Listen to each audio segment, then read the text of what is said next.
So it's with great pleasure I'm here today to show to you our latest creation, and also one of the cars I'm mostly proud of ever having made, the 1-to-1.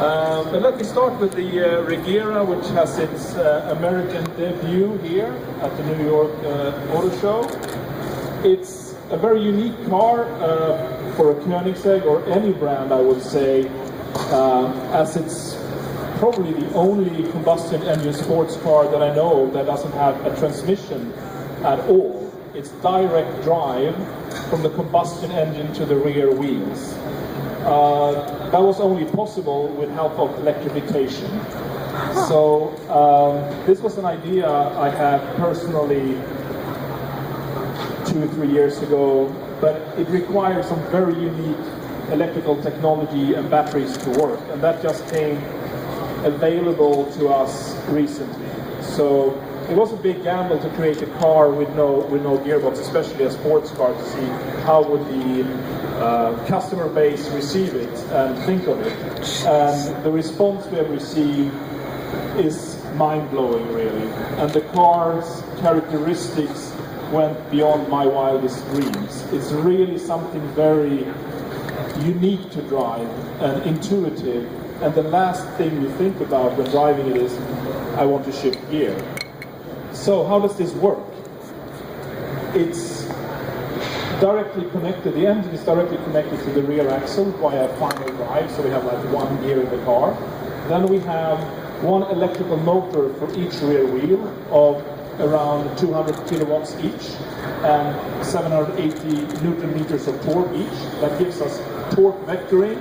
It gives us electrical reverse. When we're reversing, we're just doing it with the rear axle motors. And it gives us forward propulsion.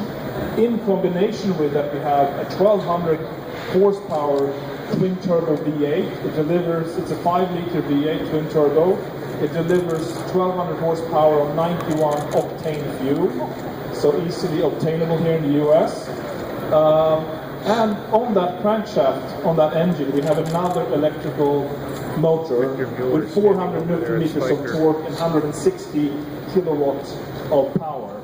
So in total, the 3 electrical motors give around 720 electrical horsepower, and the combustion engine gives 1200 horsepower. So if you add this together, you get over the 1500 horsepower we state. It's more like 1800 horsepower, but the RPM, as everything is interconnected at the same RPM when the clutch is closed on the combustion engine, the power peak of the electrical motors is not the power peak of the combustion engine, which results in a huge torque swell. So we have around 1,400 foot-pounds of torque from under 3,000 RPM to over 6,000 RPM, with a peak of almost 1,500 foot-pounds of torque. Given that, we don't need gears. We have enough power. I mean, this car comes with traction control, ESP, ABS, all these modern safety systems to keep you on the road.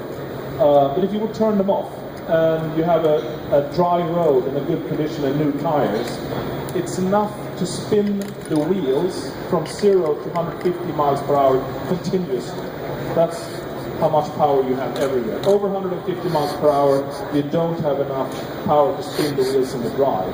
However, you have enough power to do 0 to 250 miles per hour in just over 20 seconds.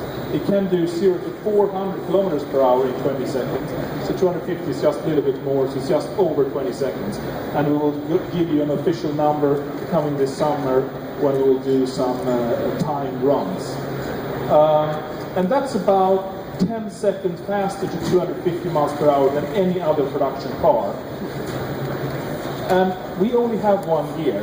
So actually what happens at just over 250 miles per hour, we run into the rev limiter at 8,200 RPM in first gear. And we don't have a second gear to put in, so we can't go any faster. But what we decided was that to keep the car as light as possible and as compact and nimble as possible, we don't want to add things we don't need. And we believe that no one really needs to go very much faster than 250 miles per hour. So in a sense, you can say it's limited to 250 miles per hour. So saying that, it's probably not the fastest car in an endless straight line. There are probably other cars that can go faster, but no other car can go faster up to 250 miles per hour or in such a short distance as this car.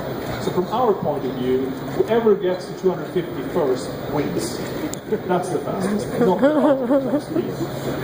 And we can actually reach 200 miles per hour in like 0.6 miles.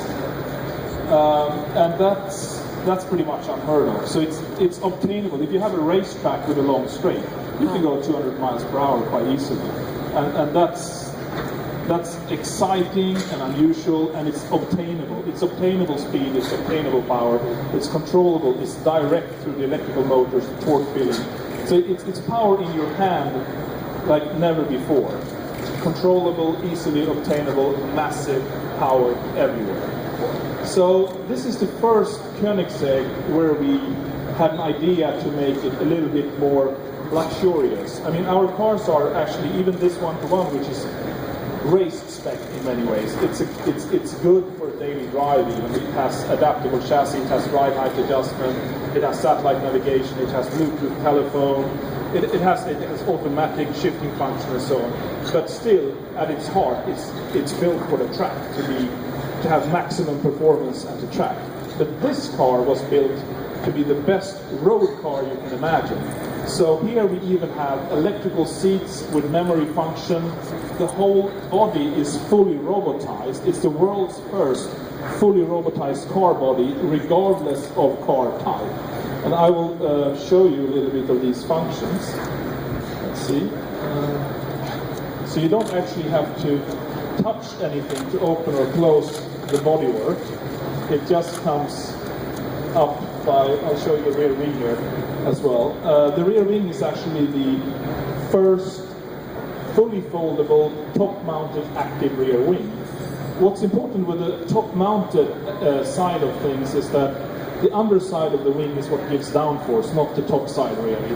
So if you look at real racing cars, they're usually always top-mounted to maximize the wing area. So on the 1-to-1, we have the world's first top-mounted active rear wing. That's a massive rear wing with a lot of downforce. But for this more elegant car, we decided to make the world's first top-mounted active, fully foldable rear wing, just because we could, I guess. But it's also got the world's first fully robotized body. So everything can open and close with a touch of a button. It's got 4G or LTE connectivity. You have internet access. There's Apple CarPlay. Given Apple CarPlay, you have always the latest upgrades of maps and apps and functions like that. It's actually got cameras in the front screen, on the wing mirrors, and on the rear. So you can even have this top view when you're parking the car to make sure you don't hit anything. I think I mentioned it's got memory electrical seats, which is very unusual for a car like this, especially since it weighs just around 3,000 pounds. It's curb weight. It's very, very light for the power, the technology level, and what it is. We're building 80 of these cars over a 5-year period, and the first cars will be delivered this autumn, September, October, and we almost sold half of them in the first year we've just shown this car at car shows.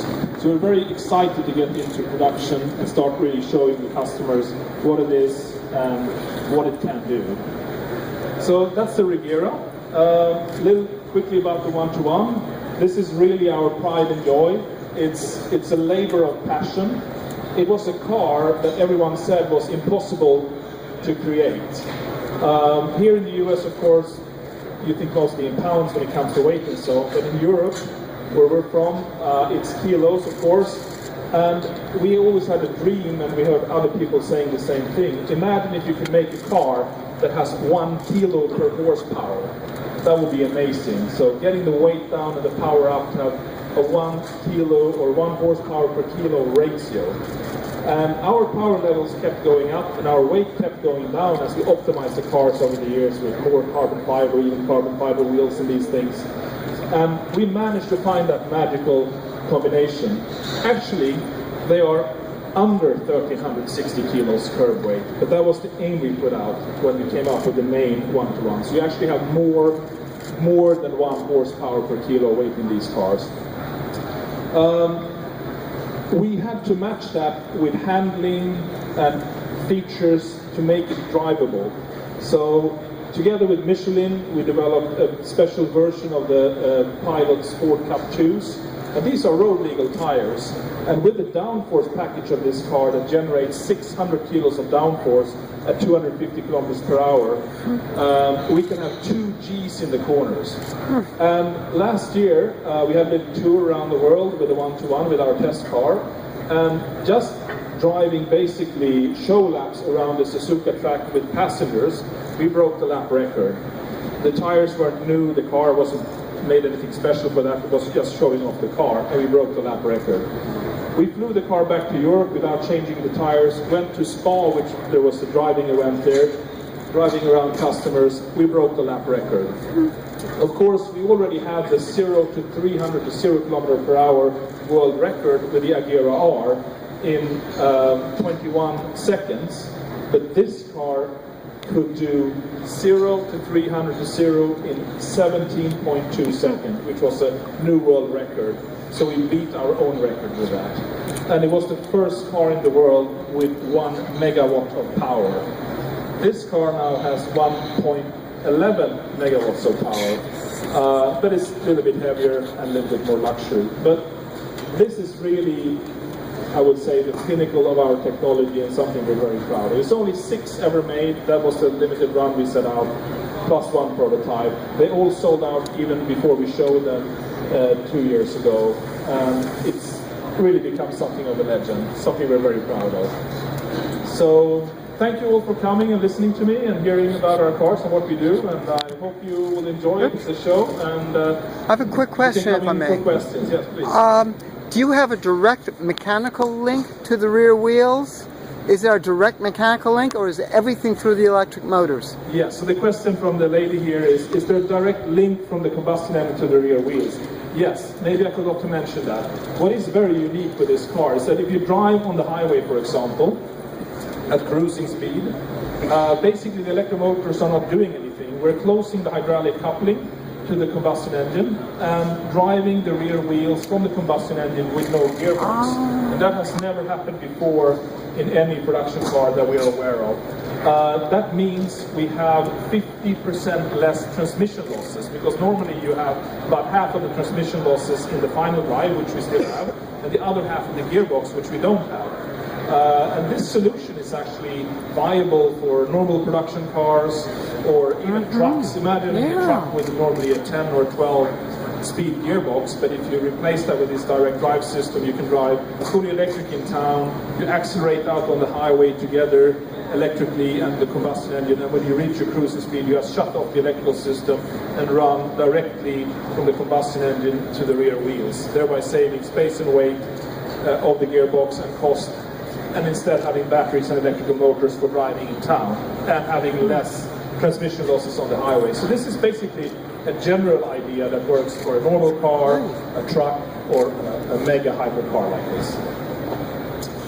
So, thank you for coming and enjoy the show. This is Pam from NortheastWheelsEvents.com at the 2016 New York International Auto Show. Make sure you check your wheels daily for cool shows like this. Also check SoutheastWheelsEvents.com and UKWheelsEvents.com.